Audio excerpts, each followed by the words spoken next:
አሰላሙ አሌይኩም ወራህመቱላሂ ወበረካቱ። ውድና የተከበራችሁ የእሙ ቢላ ቤተሰቦች እንዴት ናችሁ? ሰላም ነው አለው። አልሐምዱሊላህ።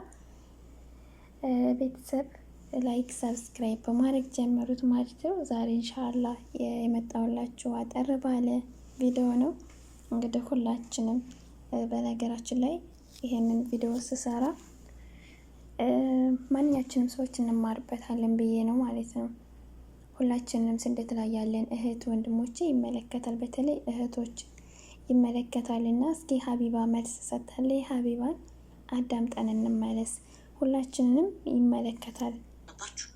ለሁለት ሊያጠቋታል፣ አንድ ለሁለት እሷ ብቻዋን። ኢማጅን ሚዲያ ላይ ለሁለት ሊተባበሩ ጉዳዩ የሚመለከታቸው እሳቸው ሆኖ ሳለ እሷ ነጠላ ለብሳ ነጭ በነጭ አድርጋ ቤተክርስቲያን የምትሄድ መስላ እነሱ ጻድቅ መስላ መልአክ መስላ የመጣችሁ እዚህ ጋር ለሁለት ለማጥቃት እንዲመቻቸው ነው።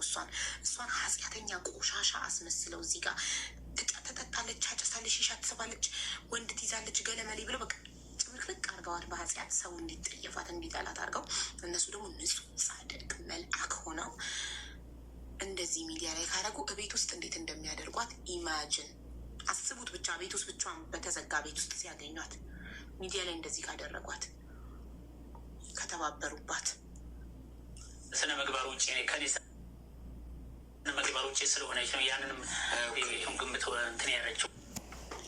እንግዲህ እህታችን 12 ዓመት ውጭ ሀገር ሰርታለች እና በአባቷ ነበር የምትረከው 12 ዓመትን 8 ዓመት ያኔ እንዳወራችሁ ከሆነ 8 ዓመት 4 ዓመት ሙሉ ያኔ ምንም ሳትጠይቃቸው አግዛቸዋለች። 8 ዓመት ደግሞ ለራሷ የምትለውን ነገር ገዝታ ለራሷ በማሰብ እንዲሁም ለራሷ የሚሆናትን ቤት ሰርታለች ማለት ነው። እሱም የሰራችው በአባቷ ስም ነው። በአባቷ ስም ነው እና የሰራችው ግን ሁሉን ነገር ጨርሳ በአጠቃላይ ስደት ላይ የኖረችው 12 ዓመት ነው። ከዛ በኋላ አገሯ ገባች። አገሯ ስትገባ ደግሞ ያላትን ንብረት አባት አልሰጥም አለ። በአገር ሽማግሌም ሄዳለች ማለት ነው። በአገር እሷ እንዳለችው ከሆነ በአገር ሽማግሌም ሄዳለች፣ እንዲሁም ደግሞ በአባ ገዳ በሚባሉትም ሄዳለች እና በስተመጨረሻም አባትየው አልሰጥም አለ ያላችኋለሁ ውዶቼ። በነገራችን ላይ ከባድ ነው፣ ለመፍረድም በጣም ነው የሚከብደው። ከእንዲህ አይነት ሙሲባ አላህ ይጠብቀን። በነገራችን ላይ የቤተሰብ መጥፎነት፣ የቤተሰብ ክፋት ከባድ ነው። ህይወታችሁን ነው ብስቁልቁል የሚያደርገው። የውጭ ሰው ክፋት አይጎዳችሁም። የቤተሰብ ክፋት ግን ወላሂ በጣም ከባድ ነው እና ርቀው አይርቁም፣ እናንተም ርቃችሁ አትርቁም እና ብቻ በአባት እንደዚህ ከሆነ አባት በልጅ እንደዚህ ከሆነ ሲባል ደግሞ በጣም ያስጠላል እና አላህ ይጠብቀን። አላህ የቤተሰቦቻችን ሀቅ የምንወጣ ያድርገን። እነሱም ደግሞ አላህ ሱብሃነሁ ወተዓላ ከኛ በላይ የገንዘብን ፍቅር እንዳይሰጥብን ለቤተሰቦቻችን እና እንዳይቀይርብን እላቸዋለሁ ውዶቼ። ወላሂ ከባድ ነው። በነገራችን ላይ ይሄን ያህል ዓመት ቀላል አይደለም። እሷ ሚዲያ ላይ ስለወጣች እንጂ ብዙዎች እኮ አሉ ከዚህ በላይ የተበሉ፣ እውነት ለማውራት ማለት ነው። ግን ሴት ልጅ እድሜዋን ታስባለች፣ በስተመጨረሻም እድሜዋን ታስባለች። መውለድ ትፈልጋለች፣ መኖር ትፈልጋለች። ስደት ሁልጊዜ ያኔ ታውቁታላችሁና ልፋት ነው፣ ድካም ነው። ገንዘብ የምታገኙት ዝቅ ብላችሁ ተሰርባችሁ፣ ህፃኑ ልጅ ተፍቶባችሁ፣ ትልቁ ልጅ ማላግጦባችሁ፣ ሳትከበሩ ስትለፉ እየዋላችሁ ነው የምታገኙትና ውበታችሁን በሙሉ የምታጡት ስደት ላይ ነው። ሀቂቃ ከሀገራችን ስንወጣ ማሻአላህ፣ ግን እዚህ ሀገር 3 ዓመት 4 ዓመት ከቆየን በኋላ ፊታችን ለራሱ ይቀየራል ማለት ነው። ውበታችን ይበላሻል። ለምን ደልቶን እንደማንኖር በፊታችን እናስታውቃለን። ለተረዳን ላወቀልንና ለተረዳን ሰውና እላቸዋለሁ ውዶቼ። ቢልላቸው አባትና ልጅ ራስ በራሳቸው ጨርሰው ሶሻል ሚዲያ ይህን ያህል ባይወጡ ደስ ይል ነበር ወላሂ። ለምን አባትን መከበር አለበት፣ ልጅን መከበር አለባት። ሁለታቸውም በክብር ተስማምተው ቢኖሩ እቺ ዱንያ ናት፣ ትተዋት ይሄዳሉ ማለት ነው። አባትም ደግሞ ለልጅ ማሰብ አለባቸው፣ ግድ ነው ሀቂቀትም ማለት ነው። እና የሰው ልጅ ለመፍረድ ሰው ያለበት ሁኔታን ለመፍረድ ቀላል ነው። ግን በዛ በመንገድ እሱ በተራመዱበት መንገድ ስትራመዱ ደግሞ ይከብዳል። ማንም ሰው አይረዳልንም። እዚህ ሀገር ስንመጣ የሆነ ደስተኛ ሆነን ገንዘቡን በወር እኮ የሚከፈለን ምናምንም አይመስላቸው አሉ። ደስተኛ ሆነን በየቀኑ ገንዘብ የሚከፈለን የሚመስላቸው አሉ። እና ብዙ ያኔ ብዙ ያልሰማ ነው ብዙ ነገር ያላየ ነው ነገር አለ ሶሻል ሚዲያ ላይ በየቤቱ የደበቃቸው ማለት ነው። ይሄን ብቻ ሳይሆን ገንዘብን ብቻ ሳይሆን ህይወታቸውን የሚያጠፉ ከፎቅ ራሳቸውን የሚወረውሩ ብዙ እህቶች አሉ። በዚሁ የተነሳ በገንዘብ የተነሳ አንድና አንድ እዚህ ለፍተው አይቀመጥላቸውም። ሁለት ደግሞ እዚህ ጭቅጭቅ አለ። ምግቡን ተውት፣ የምግቡን ነገር ይቅርና ማለት ነው። ያኔ እረፍት የላችሁም፣ አይምሯችሁን የሚነሳችሁ ነው ስራው ማለት ነው። ሀቂቃ በተለይ ደግሞ ጠለብ ሆናችሁ ስትሰሩ ያለው ስቃይ ያለው መከራ ወላሂ በቃ ባሪያ ናችሁ ለነሱ። እና ደግሞ ሀገር ስትገቡ እንደ አይነት ነገር ሲመጣ ወላሂ በህይወታችሁ ተስፋ ያስቆርጣችኋል። በተለይ ደግሞ በራሳችሁ ሰው እንደው ባዳ ቢበድላችሁ ይሻላል። ሀቂቃ ግን በራሱም በደልና ባዳ እንደ አይደለም ከባድ ነው ማለት ነው። ሁሉ ነገር ይከብዳል እውነት ለማውራት። አላህ ልቦና ይስጠን ለሁላችንም፣ ኸይር ነገር ይሻልን። ይሄ ገንዘብ የማይሰራው የለም፣ የማያመጣው የለም፣ የማያጫርሰው ሰው የለም። ገንዘብ ከባድ ነው እውነት ለማውራት። ለገንዘብ ሲባል እንግዲህ ከቤተሰብ ርቆ መኖር አይቻልም።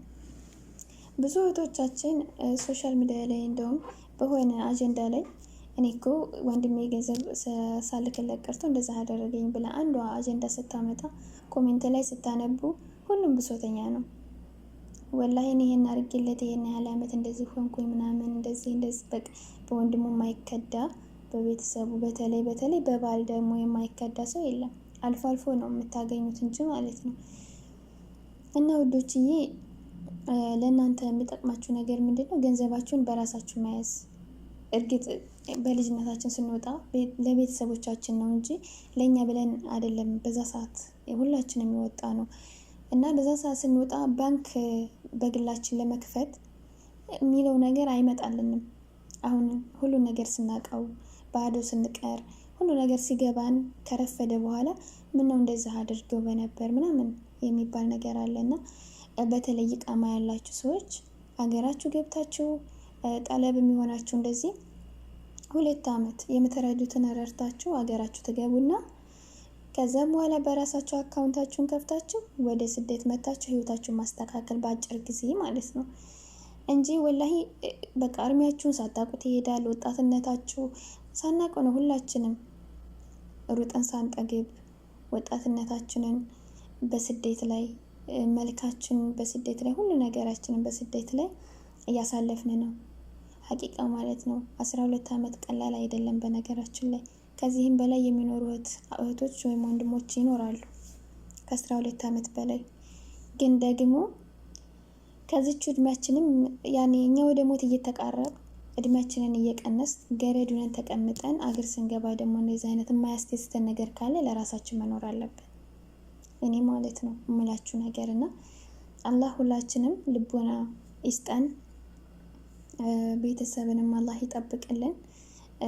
ልጅና አባት በአደባባይ እንደ አይነት ነገር ስነጋገር ወላሂ በጣም ነው የሚያስጠላው ከምንም በላይ እውነት ለማውራት ማለት ነው። አባት የራሱ ክብር አለው፣ ልጅም የራሷ ክብር አላት እና አባት ለልጁ እንደውም ካለው ላይ ቀንሶ ይሰጣል አይደል እንዴ?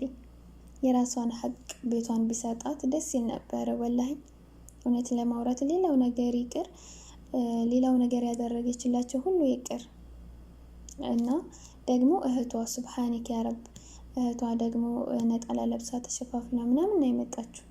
እሷን ከፍ ዝቅ ለማድረግ ከአባቷ የተቀበለች እንደውም ማስማማት ነበረባት እንጂ እንደዚህ መደረግ የለበትም። ገጠር ልጆቻቸውን ልክ እንዳሳደጉት ገጠር ቢኖሩ ምንም ችግር የለውም ሀቂቃ ማለት ነው። ቆንጆ ቤት ሰርተው ገጠር ቢኖሩ ምንም ችግር የለውም። እንደውም ከከተማ ገጠር ደስ ይላል እውነት ለማውራት። ከተማ ይዛችሁ እንጂ ሳይኖራችሁ ለመቀመጥ አይሆንም ከተማ ሲጀመር። ገጠር ግን እዛው ያኔ ሰብል ሁሉ ነገር ራሳችሁ እየዘራችሁ ስለሆነ ይሻላል። ገባችሁ? ከተማ ዛሬ ብር ከሌላችሁ ማደር አትችሉም። ከየት ታመጡታላችሁ? ምን ዘርተው ምን ያበቅላሉ? ምንስ እንዴትስ ያደርጋሉ?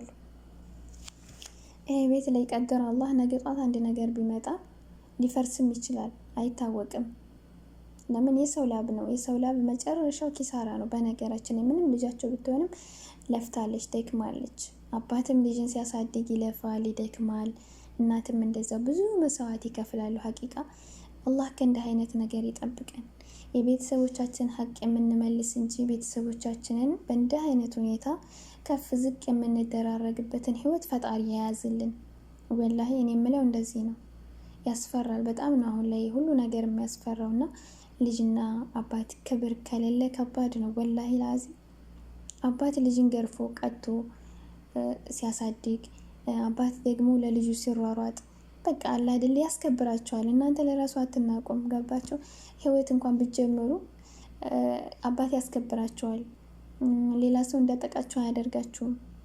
ጀግና አባት ሲኖራችሁ፣ ጠንካራ አባት ሲኖራችሁ እና እንደ አይነት ነገር ደግሞ ወላሂ ከራሳቸው አሳልፈው ወደ ሌላ ቦታ ያኔ ወደ ሶሻል ሚዲያ ይህን ያህል ርቀት በጣም ያሳዝናል። የደረስንበት ጊዜ ገንዘብ ምን ያህል ሰውን እንደሚቀይር እወቁት። ገንዘብ ምን ያህል ያኔ ማንም ይሁን ማንም በገንዘብ እንደሚቀየር በገንዘብ እንደሚገዛ ማወቅ አለባችሁ እዚህ ጋር ማለት ነው። እና በጣም ነው የሚያሳዝነው። እኔ ልጅቷ ላይ በጣም ነው ያሳዘነችኝ። ሁላችንም ፈጣሪ ልቦና ይስጠን ውዶችዬ። እንደ አይነትን ሙሲባ አላህ ያርቀልን። ላይክ ሰብስክራይብ በማድረግ አበረታቱኝ። ፈጣሪ እነሱን የሚያስማማቸው ክፉን ነገር ፈጣሪ ያሳየን። አባት አለን፣ ክፉ አትመኙ። አባታችን የተሳሳቱት አንድ ነገር አለ። ስደት የወጡ እህቶች እንኳን 12 ዓመት 12 ሰዓት ሲቀመጡ አይምሯቸው ይቀየራል። ይሄን ነገር ስለተሳሳቱ ልጆች እህቶች ደግሞ በኮሜንት እነዚህ አባት ምንም ያህል ይሳሳቱ ይወልዱናል። ሀቂቃ እንኳን እንደዚህ አይነት ቃል ቀርቶ አባት እኮ ይገርፋል ልጁን እና ምንም ችግር የለውም። ምናልባት በንዴትም ሊሆን ይችላል። እነሱ ያው ናቸው፣ ተስማምተው ቤታቸውን ሊያገኙ ይችላሉ። ግን መጥፎ ነገር አትሰጣጡ። አባታችን ናቸው፣ ለእኛ ይወልዱናል። ገባችሁ? እና አባታችሁን ከወደዳችሁ የሌሎችንም አባት ምንም ይሁን ምንም መውደድ አለባችሁ። ለገዛ አባታችሁ ክብር ካላችሁ መጥፎ ነገር አትጻፉ። ሀቂቃ ማለት ነው። እና እኛ በሰው ህይወት ላይ አይመለከተንም። በስ ግን ያው ያስተምረናል። እና የተኛ ሰው ካለ ይነቃል። ምናልባት እንደ አይነት ነገር በሌላም ሰው እንዳይከሰት በማለት ነው ሸር ማድረግ ያለብን። እነሱ ስህተታቸውን ብቻ ቀለም አድርገን መያዝ የለብንም። እና እነሱ ሊስማሙ ይችላሉ፣ አይታወቅም። ኢንሻአላህ አላህ ነገ ኸይረ ነገር አምጥቶ ያስማማቸዋል ቢኢዝኒላህ ከሪም። አባትን ያደረጉት ነገር ተገቢ አይደለም። ያን እንዳልሆነ አውቃለሁ። ግን ደግሞ በሶሻል ሚዲያ ይህን ያህል አንገታቸውን ሲደፉ እኔ ግን አዝኛለሁ ሀቂቃ። ግን ከዚህም ደግሞ አልፎ ገንዘቧን ቢሰጧት ሀሪፍ ነበረ እናላችኋለሁ ውዶቼ። ብቻ ያሳዝናል የደረስንበት ነገር። አላህ ሁሉንም ያውርድልን ሰላሙን። እናንተም በርቱ፣ ጠንክሩ። ለራሳችሁ አፏን ለራሳችሁ እሰቡ፣ ለራሳችሁ ሁኑና እላችኋለሁኝ። ላይክ ሰብስክራይብ አድርጉ። አሰላሙ አለይኩም ወረህመቱላሂ ወበረካቱ።